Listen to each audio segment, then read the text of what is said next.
શ્રીહરિ ગઢપુરમાં વિરાજતા હતા.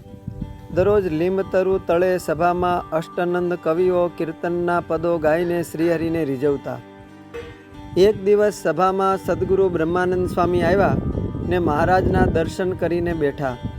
સ્વામીએ પોતાની શીઘ્ર કાવ્ય શૈલીમાં, પોતાના સિતાર સાથે ઘેરા રાગમાં, પોતાની ચારણ શૈલીમાં એ દિવસે ધર્મવંશના મહિમાના કીર્તનો બનાવીને શ્રીજી મહારાજ સન્મુખ સભામાં ગાયા. તેથી મહારાજે રાજી થઈને નવો ચોફાળ સ્વામીને ઓઢાડ્યો. ત્યારે બ્રહ્માનંદ સ્વામી કહે કે મહારાજ, મને આપે નવો ચોફાળ આપ્યો એ કરતાં મને તમારો જૂનો ચોફાળ આપો અને જે નવો છે તે તમે ઓઢવાને રાખો. શ્રીહરિ સ્વામીનો મહિમા ભાવ જાણીને અતિ રાજી થયા.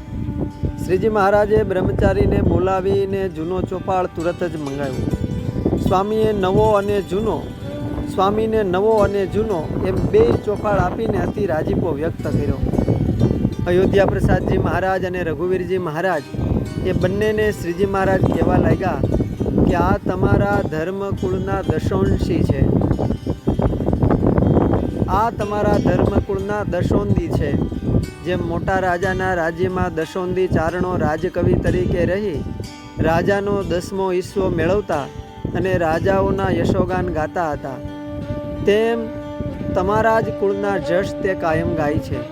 માટે મેં વસ્ત્ર આપ્યા અને તમો બંને તેમને દૂધ ને સાકરની તાસળી ભરીને પાજો તથા ભાતમાં સાકર નાખી ખૂબ ઘી રેડીને તાસળી ભરીને આપજો.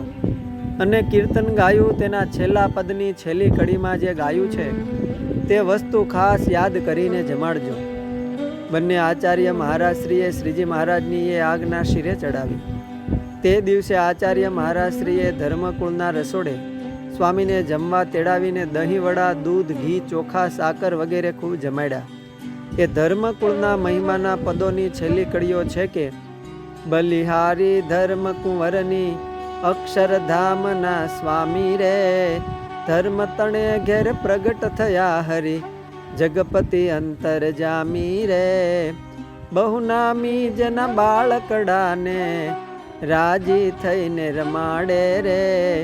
બ્રહ્માનંદ કહે ભાભી હરીને દહીં વડા જમાડે રે.